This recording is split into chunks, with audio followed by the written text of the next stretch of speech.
we're in single digits now. Did you realize that? Because there are just 9 days left until this election hits us. And more than 40 million Americans have already cast their ballots. There are also two growing storylines that we need to tackle at the top of this hour. According to the Wall Street Journal, Republicans are facing increased concerns that the party's ground game has stalled in critical battleground states. You don't say. I guess if you don't have one, that's what happens. Meanwhile, some Democratic strategists like Simon Rosenberg of the Hopium Chronicles are beginning to make the case that polls from right-leaning organizations are flooding the zone, leading to an inflated sense that Trump and Republicans could dominate on Election Day. Joining us now is NBC News correspondent Vaughn Hilliard and CEO of the Tara Group, Tom Bonnier. Welcome, both. So let's start with this ground game. Vaughn, you covered the Trump campaign. You've covered them extensively. You've traveled with the former president. What is going on with the ground game situation? Let's just start off, Simone, with the very fact that Donald Trump has publicly said over the course of months that he wanted the RNCs, the share of their money, to go towards fighting what he says is voter fraud and election integrity units, as opposed to get out the vote efforts, which is the ground game.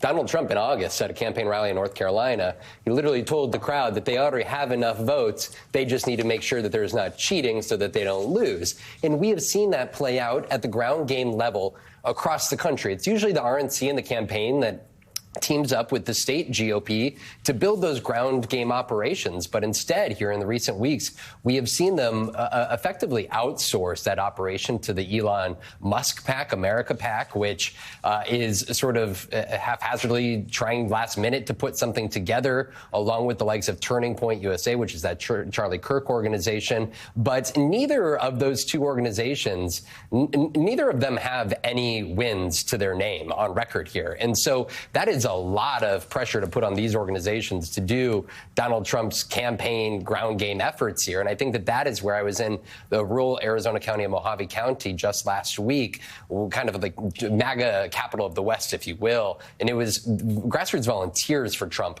that were the real driving forces there. And so come a week from Tuesday, if Donald Trump is in this race or even wins it, a lot of that is going to have to do with grassroots volunteers and enthusiasm among MAGA faithful. Tom? I'm sorry, go ahead, Lisa. No, I was just going to say, I can just tell you as a chairman of a political party, you can't outsource your ground game to folks who don't know jack about the ground or the game.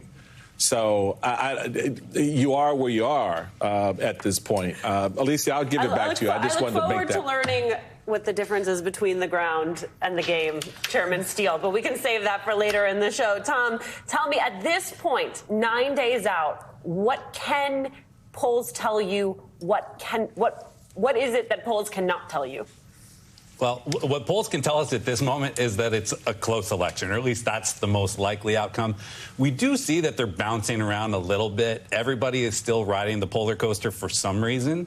One poll will come out that shows it close. The New York Times poll a few days ago, Democrats are in doom and despair. This morning, there's a +4 survey from ABC for Vice President Harris, and everyone's excited. The reality is the pollsters don't know. They're building these likely voter models where they're guessing who is going to vote. The reality is we have hard data now. You're talking about the early voting data. That's the data that we should really be focusing on, is who's actually voting. That's going to tell us a lot more. So my advice to people is probably pay very little, if any, attention to the polls over the closing days. Well, I want to stick with that because I think we need to get on the table and put it right there. That there's a lot of crazy BS going on right now with flooding the zone with bad polling. And they're Republican firms, MAGA firms explicitly, oriented towards that effort. You have, on Pod Save America, co-host Dan Pfeiffer noting this: the fundamental danger of all these Republican polls that are flooding the zone that Simon Rosenberg has written about so often is that they create an impression among Republicans and the Republican base that Trump is going to win. That's part of the setup narrative. That's the setup narrative, because they'll put these polls back up in your face on Wednesday, Thursday, Friday morning and go, well, Donald Trump was leading by 6. How did we lose? And so the reality of it is, I agree with you, Tom. You can't really take these polls to heart because the zone has been flooded with a lot of bad information to bring the averages down for Kamala, because we're basically looking at Trump's ceiling. And so how then do we process the rest of the campaign setting these polls aside? And what does the early voter data tell us? Because exactly. The chairman is right. This is the same thing that happened in 2022 with the red wave and all the polling. He's exactly right about what's going on. Well, and we have to remember in 2022, the average poll missed by 5 points. Which is a big miss. It's why the polls told us that there was going to be a red wave, and it didn't happen because of these red wave polls. Right. And the news is, as you said, Simon Rosenberg has shown us that it's actually a bigger op this time around. There are many more of these red wave pollsters out there doing what they do. So what the early vote is actually telling us is that turnout actually looks pretty good for Democrats, which is somewhat surprising. We didn't expect. We knew that in 2020 there was huge early voting turnout. Democrats were more COVID conscious. Republicans were told by Donald Trump that voting early was fraud. So Democrats dominated it. We expected to see that shift. We know Republicans have been pushing the early vote so far. We're seeing a small shift. We're not seeing the sort of shift that Republicans were counting on. In states like Michigan and Wisconsin, Democrats are actually leading in the early vote at this moment. And states like Georgia and North Carolina, where Republicans started off hot, it's actually coming back together, and it looks more like it did in 2020, which is certainly a good sign for Democrats. I would also say on that point, Alicia, and maybe Vaughn, you can address this part of it as well. The interesting aspect of this turnout modeling is you have to take into account that during the primary, Trump lost about 20 to 22% of his base that went for Nikki Haley. We lovingly call them the Nikki Haley voter. They are still in that camp. Those folks don't fall back in line. What are you seeing and what is your reporting telling you about how within the various cohorts that are coming together, that are going to the polls now, sort of a read on the exit polling, if you will, the early read on the exit polling in terms of how people are actually landing as Republicans, specifically where you're seeing a big bump, as we saw in Georgia, where they were like 49% of the early vote, or 50-some% of the early vote was Republicans, and 30-some% were Democrats. I said, well, let's be careful about that number, because that's not all MAGA in that Republican vote. That's absolutely accurate. And let's just, if we could, let's take Arizona as an anecdote to this. Arizona has a long history dating back to the early 90s of mail-in voting and early voting. And we saw in 2020 Donald Trump tell Republican voters, don't do that, go in person or drop off your mail ballot on Election Day.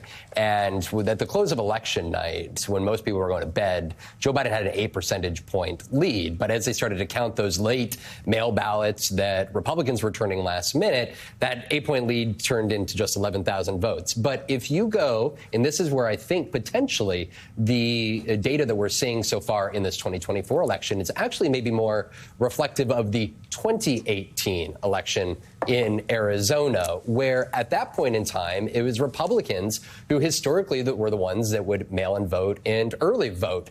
And on election night, Martha McSally and Kyrsten Sinema, they were running in the Arizona Senate race. They were effectively tied when everybody went to bed. But it was Democrats who were coming in late to vote and were turning in their mail ballots late and handing them in person at the voting location.